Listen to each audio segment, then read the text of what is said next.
नमस्कार, आप देख रहे हैं प्रजातंत्र टीवी हिंदी न्यूज चैनल बेबाक, बेखौफ, बेफिक्र। प्रजातंत्र टीवी हिंदी न्यूज चैनल के सभी दर्शकों का बहुत बहुत स्वागत है। मैं हूं आपके साथ खुशी। आइए शुरुआत करते हैं आज की कुछ खास खबरों से। उत्तर प्रदेश के हाथरस में एक धार्मिक कार्यक्रम के दौरान मची भगदड़ से बहुत से लोगों की मौत हो गई। इस पर सपा सुप्रीमो अखिलेश यादव ने प्रशासन व्यवस्थाओं को खराब बताया। सपा के राष्ट्रीय अध्यक्ष और अखिलेश यादव ने हाथरस जनपद में सत्संग से भगदड़ से बड़ी संख्या में हुई मौतों पर गहरा शोक जताया। अखिलेश यादव ने घायलों को तत्काल अच्छी से अच्छी चिकित्सा सुविधा उपलब्ध कराने की मांग की। कहा कि मृतकों के परिजनों की मदद करें और घायलों का इलाज हो। इसके अलावा हाथरस घटना पर सपा के पूर्व सांसद डॉक्टर एस.टी. हसन ने दुख प्रकट करते हुए कहा कि बहुत अफसोस है कि धार्मिक कार्यक्रम में भगदड़ मची। जानकारी में आया है कि 75 की मौत है, जिसमें अधिकतर महिलाएं बच्चे थे। मैं पूछना चाहता हूं कि प्रशासन कहां था जब इतना बड़ा धार्मिक कार्यक्रम हो रहा था? उसकी सुरक्षा के संबंध क्यों नहीं गए? ये प्रशासन क्या सिर्फ बुलडोजर चलाने के लिए आया है, लोगों की सुरक्षा के लिए नहीं? इस सरकार के अंदर इतना बेखौफ प्रशासन क्यों है? भोली भाली जनता की सुरक्षा क्यों नहीं की गई? यही मेरी मांग है कि घटना की जांच होनी चाहिए और जो भी इसके लिए जिम्मेदार है उसको सजा मिलनी चाहिए। हम लोग सदन में थे उस समय जानकारी मिली कि इस तरह का हादसा हुआ है। सवाल ये कि इतने बड़े पैमाने पे इतने लोगों की जान जाना, आखिरकार सरकार क्या कर रही थी? और सरकार की जानकारी में होने के बाद भी इतनी बड़ी घटना हो जाए, बहुत दुखद है। सरकार की जिम्मेदारी बनती है कि अगर किसी आयोजन में इतने लोग इकट्ठे हो रहे हैं या इतने लोग आने वाले हैं, तो आखिरकार उनकी सुरक्षा, उनकी व्यवस्था के लिए सरकार ने क्या किया, ये सबसे बड़ा प्रश्न लगता है। लेकिन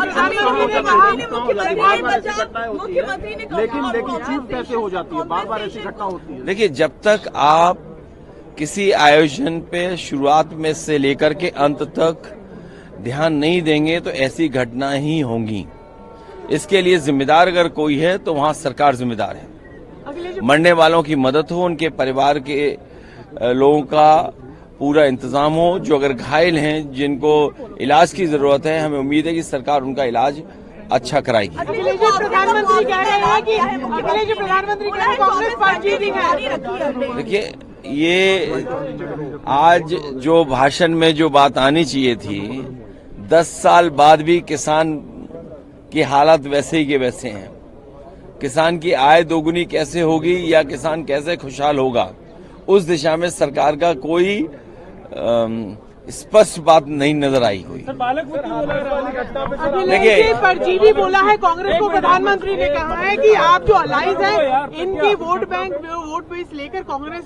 सवाल ये कि इतने बड़े पैमाने पे इतने लोगों की जान जाना, आखिरकार सरकार क्या कर रही थी? और सरकार की जानकारी में होने के बाद भी इतनी बड़ी घटना हो जाए, बहुत दुखद है।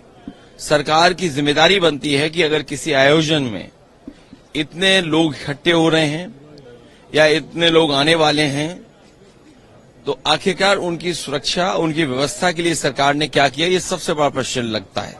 लेकिन चूक कैसे हो जाती है? बार बार ऐसी घटना होती है। देखिए, जब तक आप किसी आयोजन पे शुरुआत में से लेकर के अंत तक ध्यान नहीं देंगे तो ऐसी घटना ही होंगी। इसके लिए जिम्मेदार अगर कोई है तो वहां सरकार जिम्मेदार है।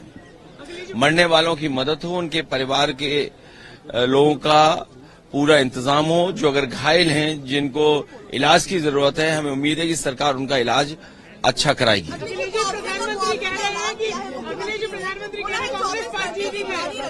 देखिए, ये आज जो भाषण में जो बात आनी चाहिए थी, 10 साल बाद भी किसान की हालत वैसे ही के वैसे हैं।